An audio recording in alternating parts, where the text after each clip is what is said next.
Hello, good morning student. Ninth chapter reproduction in animals.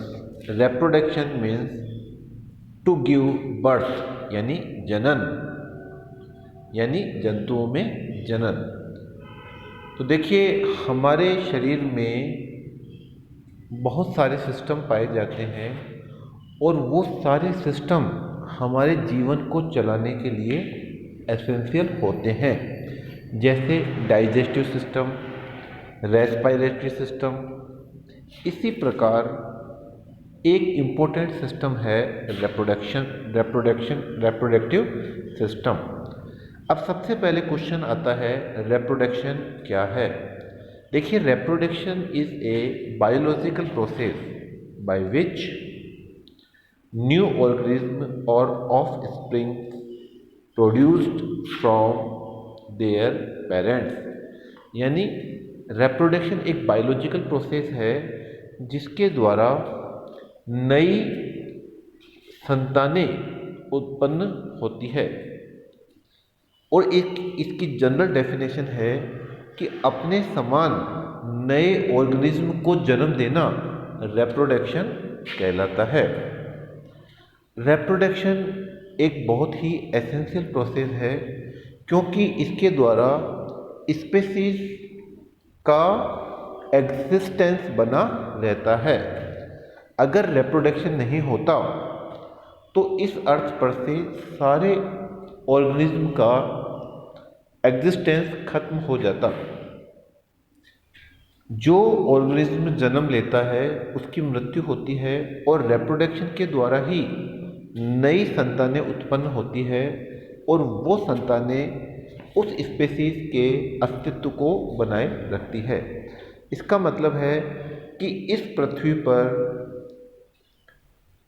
जातियों की अस्तित्व बनाए रखने के लिए रिप्रोडक्शन एक महत्वपूर्ण प्रक्रिया है। यदि रिप्रोडक्शन नहीं होगा तो कुछ ही समय बाद में संपूर्ण अर्थ से लाइफ खत्म हो जाएगी। अब क्वेश्चन आता है कि टाइप ऑफ रिप्रोडक्शन, रिप्रोडक्शन कितने प्रकार का होता है। तो there are two type of reproduction, दो प्रकार के रिप्रोडक्शन होते हैं, सेक्सुअल रिप्रोडक्शन और एसेक्सुअल रिप्रोडक्शन। देखिए, सेक्सुअल रिप्रोडक्शन में दो पार्टनर रिप्रोडक्शन की क्रिया में भाग लेते हैं। उन पार्टनर्स को हम मेल और फीमेल कहते हैं। सेक्सुअल रिप्रोडक्शन में रिप्रोडक्शन की प्रोसेस में दो पार्टनर इन्वॉल्व होते हैं और उन पार्टनर को एक को मेल और एक को फीमेल कहते हैं। जबकि एसेक्सुअल रिप्रोडक्शन में केवल एक ही पार्टनर भाग लेता है। तो ऐसा रिप्रोडक्शन जिसमें केवल एक ही पार्टनर रिप्रोडक्शन की प्रक्रिया में भाग लेता है उसे हम एसेक्सुअल रिप्रोडक्शन कहते हैं। तो देखिए, डिफरेंस क्या है सेक्सुअल और एसेक्सुअल रिप्रोडक्शन में कि यदि रिप्रोडक्शन की प्रक्रिया में एक पार्टनर भाग लेता है तो इस प्रकार के रिप्रोडक्शन को एसेक्सुअल रिप्रोडक्शन कहते हैं। और एसेक्सुअल रिप्रोडक्शन में मेल और फीमेल नहीं होते क्योंकि एक ही पार्टनर होता है। जबकि सेक्सुअल रिप्रोडक्शन में दो पार्टनर भाग लेते हैं, इसलिए एक को मेल और एक को फीमेल कहा जाता है। अब देखिए, सेक्सुअल रिप्रोडक्शन के अंदर मेल और फीमेल के बॉडी में रिप्रोडक्टिव ऑर्गन्स होते हैं। तो जो मेल में रिप्रोडक्टिव ऑर्गन्स होते हैं उन्हें हम मेल रिप्रोडक्टिव ऑर्गन्स कहते हैं। जबकि फीमेल की बॉडी में जो रिप्रोडक्टिव ऑर्गन्स होते हैं उसे हम फीमेल रिप्रोडक्टिव ऑर्गन कहते हैं। अब इन ऑर्गन्स में गैमिट्स बनते हैं। जैसे मेल रिप्रोडक्टिव ऑर्गन में जो गैमिट बनता है उसे हम मेल गैमिट कहते हैं और इसे स्पर्म्स कहते हैं। मेल गैमिट को हम स्पर्म कहते हैं। जबकि जो फीमेल रिप्रोडक्टिव ऑर्गन है उसमें फीमेल गैमेट बनता है, उसे हम ओवम या एग कहते हैं। तो सेक्सुअल रिप्रोडक्शन का फर्स्ट स्टेप है कि रिप्रोडक्टिव ऑर्गन में गैमेट्स बनते हैं और ये गैमेट अलग अलग होते हैं। मेल गैमेट को स्पर्म्स कहते हैं और फीमेल गैमेट को ओवम कहते हैं। सेकंड स्टेप होता है फर्टिलाइजेशन। फर्टिलाइजेशन में मेल गैमेट और फीमेल गैमेट का आपस में मिलन होता है। तो फर्टिलाइजेशन क्या है कि मेल गैमेट और फीमेल गैमेट का आपस में फ्यूज़ होना फर्टिलाइजेशन कहलाता है। और फर्टिलाइजेशन के बाद में एक नई सेल बनती है जिसको हम जाइगोट कहते हैं। और इस जाइगोट का डेवलपमेंट होने के बाद में न्यू बॉर्न या नई संतान उत्पन्न होती है। इसका मतलब कि zygote is the first cell of life. कोई भी जीव हो, उन सब का जीवन की प्रथम जो सेल होती है दैट इज जाइगोट। और जाइगोट बनता है मेल और फीमेल गैमेट के फर्टिलाइजेशन के द्वारा। तो सेक्सुअल रिप्रोडक्शन में मेल और फीमेल गैमेट बनते हैं, उसके बाद फर्टिलाइजेशन के द्वारा दोनों मिलते हैं और जाइगोट नामक सेल बनती है। और जाइगोट का आगे डेवलपमेंट होने के बाद में न्यू बॉर्न या नए संतानें बनती है। अब हम बात करते हैं ह्यूमन बींग्स के अंदर। ह्यूमन बींग्स के अंदर जो मेल रिप्रोडक्टिव ऑर्गन्स है उसमें देखिए क्या क्या पाए जाते हैं। पहला तो पाया जाता है 1 पेयर ऑफ टेस्टिस, यानी 2 टेस्टिस पाए जाते हैं। दूसरा होता है a pair of sperm ducts and तीसरा जो पार्ट है वो है पेनिस। यानी मेल रिप्रोडक्टिव ऑर्गन में ये 3 ऑर्गन्स पाए जाते हैं। Testis 1 pair, sperm ducts 1 pair and penis 1। तो जो टेस्टिस होते हैं उनका कार्य होता है मेल गैमेट्स को उत्पन्न करना। यानी टेस्टिस के अंदर मेल गैमेट्स यानी स्पर्म उत्पन्न होते हैं। और जो स्पर्म होता है वो एक सिंगुलर सेल की जैसा होता है और इसके 3 पार्ट्स होते हैं। देखो ये जो डायग्राम है ये मेल रिप्रोडक्टिव सिस्टम का है। ये टेस्टिस है, देखिए दो टेस्टिस है, टेस्टिस। और इन टेस्टिस के अंदर मेल गैमेट या स्पर्म्स का निर्माण होता है। इसके बाद में ये जो डक्ट्स है या नलिका है ये स्पर्म डक्ट कहलाती है। ये स्पर्म डक्ट भी 2 होती है, हर टेस्टिस के साथ में एक स्पर्म डक्ट होती है। ये स्पर्म डक्ट क्या करती है, इस टेस्टिस में जो स्पर्म्स बनते हैं उनको टेस्टिस से लेकर पेनिस तक ले जाने का कार्य करती है। इसके बाद में एक जो पार्ट होता है उसे हम पेनिस कहते हैं। तो इस प्रकार ये मेल रिप्रोडक्टिव सिस्टम है। अब ये डायग्राम है स्पर्म्स का। तो स्पर्म्स में 3 पार्ट होते हैं, हेड, मिडल पीस और टेल। इस टेल की सहायता से ये स्पर्म मूवमेंट करता है। तो इस प्रकार दिस इज आवर मेल और रिप्रोडक्टिव सिस्टम। अब हम बात करेंगे फीमेल रिप्रोडक्टिव सिस्टम की। तो फीमेल रिप्रोडक्टिव सिस्टम में एक पेयर ओवेरीज का होता है, दीज आर ओवेरीज।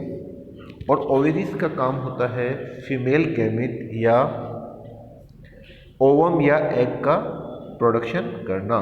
तो कितने ओवेरीज पाई जाती है, 2 ओवेरीज पाई जाती है। उसके बाद में इनमें 2 ओविडक्ट्स पाई जाती है, ये 2 ओविडक्ट्स हैं। ओविडक्ट्स का जो काम होता है वो जो ओवेरी में जो एग बनता है उसे ओवेरी से लेकर यूटेरस तक पहुंचाना। इन ओविडक्ट्स को हम फैलोपियन ट्यूब भी कहते हैं। जो ह्यूमन बीइंग्स होता है उसके अंदर हर एवरी मंथ में एक मैच्योर एग बनता है और वह मैच्योर एग ओविडक्ट से होता हुआ यूटेरस तक आता है। दोनों जो ओविडक्ट्स होते हैं वो एक बैग शेप यूटेरस में खुलते हैं, और यूटेरस वह स्थान है जहाँ पर बेबी, जो न्यू बेबी होता है, उसका डेवलपमेंट होता है। स्पर्म्स की तरह ओवम भी एक सिंगल सेल होती है और इसमें सेल्स के सारे जो सेल ऑर्गेनिज्म हैं वो पाए जाते हैं। तो अब हम ब्रीफली देखते हैं कि जो फीमेल ऑर्गन, रिप्रोडक्टिव ऑर्गन है, उसमें 2 ओवेरी पाई जाती है, और ओवेरी का काम होता है ओवम या एग यानी फीमेल गैमेट का निर्माण करना। उसके बाद 2 ओविडक्ट्स होती है जो इस एग को ओवेरी से यूटेरस तक ले जाने का काम करती है। इन ओविडक्ट्स को हम फैलोपियन ट्यूब भी कहते हैं, और ये दोनों फैलोपियन ट्यूब एक बैग शेप यूटेरस में खुलती है, और यूटेरस का काम है कि इसमें न्यू बेबी का डेवलपमेंट होता है। And this is the figure of human egg. देखिए, ह्यूमन एग भी एक तरह की सेल है, सिंगल सेल है, और इसके अंदर सेल की तरह ही एक न्यूक्लियस पाया जाता है। अब रिप्रोडक्शन में अगला स्टेप आता है फर्टिलाइजेशन का। तो जैसा कि मैंने पहले बताया कि फर्टिलाइजेशन एक ऐसा प्रोसेस है जिसके अंदर मेल गैमेट यानी स्पर्म और फीमेल गैमेट यानी ओवम ये फ्यूज़ होते हैं या आपस में मिलते हैं। तो इस फिनोमिनन को हम फर्टिलाइजेशन कहते हैं। तो फर्टिलाइजेशन क्या है? एक ऐसी प्रोसेस है जिसके अंदर मेल गैमेट और फीमेल गैमेट आपस में मिलते हैं, और इन दोनों के मिलने से एक नई सेल का निर्माण होता है जिसे हम जाइगोट कहते हैं। अब देखिए, फर्टिलाइजेशन में क्या होता है कि जो स्पर्म है वो बहुत सारे स्पर्म एग के कांटेक्ट में आते हैं, लेकिन इनमें से केवल एक स्पर्म ही एग को फर्टिलाइजेशन करने में सफल होता है। यानी स्पर्म्स होते हैं उनकी संख्या एक से ज़्यादा होती है, और वो सभी फर्टिलाइजेशन के दौरान एग के कांटेक्ट में आते हैं, लेकिन उनमें से केवल एक स्पर्म ही एग को फर्टिलाइज कर पाता है। देखिए, इस डायग्राम में हम देख सकते हैं कि ये एग है और इसकी तरफ बहुत सारे स्पर्म्स आते हैं, लेकिन इन स्पर्म्स में से केवल एक स्पर्म ही इस एग को फर्टिलाइज कर पाता है। फर्टिलाइजेशन के दौरान जो स्पर्म्स का न्यूक्लियस है वो एग के न्यूक्लियस से फ्यूज हो जाता है, और जो रिजल्टेंट जो कोशिका बनती है उसे हम जाइगोट कहते हैं। यानी फर्टिलाइजेशन में जब एक स्पर्म एग के कांटेक्ट में आता है तो दोनों के न्यूक्लियस आपस में फ्यूज हो जाते हैं, और जो एक रिजल्टेंट सेल बनती है उसे हम जाइगोट कहते हैं। Look at in this figure, this is the zygote. यानी ये एक एग सेल है और इसके अंदर दोनों न्यूक्लियस फ्यूज हो गए, एक न्यूक्लियस एग का है और एक न्यूक्लियस स्पर्म का है। तो इससे जो नई सेल बनती है उसको हम जाइगोट कहते हैं। अब देखिए,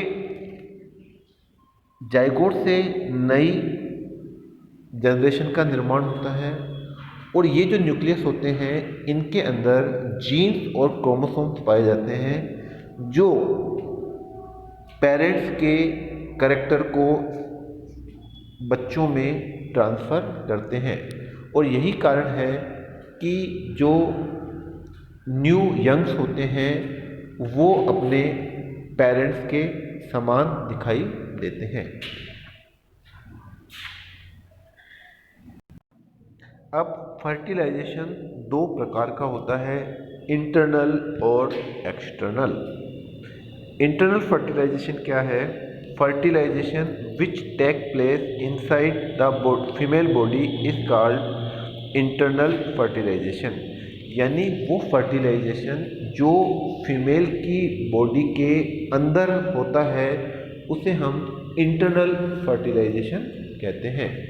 इसके एग्जाम्पल है जैसे काऊ, डॉग, यहाँ तक कि जो ह्यूमन बीइंग है यानी हम में भी जो फर्टिलाइजेशन होता है वो इंटरनल फर्टिलाइजेशन होता है। और ऐसा फर्टिलाइजेशन जो फीमेल की बॉडी के बाहर होता है उसे हम एक्सटर्नल फर्टिलाइजेशन कहते हैं। यानी फर्टिलाइजेशन कहाँ होता है इसके आधार पर फर्टिलाइजेशन दो प्रकार का होता है। अगर वो फीमेल की बॉडी के अंदर होता है तो उसे हम इंटरनल फर्टिलाइजेशन कहते हैं, और यदि वो फीमेल की बॉडी के बाहर होता है तो उसे हम एक्सटर्नल फर्टिलाइजेशन कहते हैं। एक्सटर्नल फर्टिलाइजेशन फ्रॉग, फिश और स्टारफिश आदि ऑर्गेनिज्म में पाया जाता है। एक्सटर्नल फर्टिलाइजेशन की बात करें तो फ्रॉग्स के अंदर ये पाया जाता है, मेंढकों में पाया जाता है। इसके अंदर मेल और फीमेल वाटर में तैरते समय साथ तैरते हैं और फीमेल अंडे देती है, और जब वो फीमेल अंडे देती है तो जो मेल होता है वो उन पर स्पर्म डिपॉजिट कर देता है। यानी ये जो फर्टिलाइजेशन है वो फीमेल की बॉडी के बाहर होता है। इस टाइप का जो फर्टिलाइजेशन होता है उसे हम एक्सटर्नल फर्टिलाइजेशन कहते हैं। तो आप लोग इस वीडियो को देखें और इसके बाद में बाकी लेसन का वीडियो कुछ समय बाद मैं इसी यूट्यूब चैनल पर पोस्ट कर दूंगा। आप सभी इस चैनल को लाइक करें, सब्सक्राइब करें और स्टडी करें। थैंक्स।